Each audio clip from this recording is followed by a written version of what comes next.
ভাই একটা জামা দেওয়া তো কিরকম দামের নেবা? শোনো ভাই, তুমি জামা আমাকে যেরকম দামের মধ্যেই দেখাও না কেন, কিন্তু আজ পর্যন্ত আমার কাছ থেকে কেউ জিততে পারেনি, বুঝলে তো? লেও দেখা যাবে কিরকম দাম দাম করতে হচ্ছে। এই ছোট একটা জামা দেখা তো।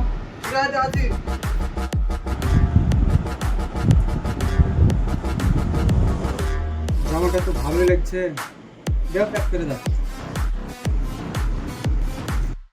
দাও ভাই, দাম বলো। আমি কিন্তু এক কথার মানুষ, ঠিকভাবে দাম বলবা। আমিও একদমেরই মানুষ। ঠিক আছে, তুমি এক দামের মানুষ, তো দাম বলো। একদম 5,000। 5,000 5,000 না, আমি একদম তোমাকে 1,000 টাকা দেবো। 1,000 টাকার একটা বেশি দেবো। ঠিক আছে নাও ভাই। শালা, আমার কি লস হয়ে গেলো? আমি তো কোনো জায়গায় ঠকিনি, আজ মনে হয় আমি ঠকে গেলাম। ছি, এরকম দাম করাটাই ভুল হয়েছিল আমার।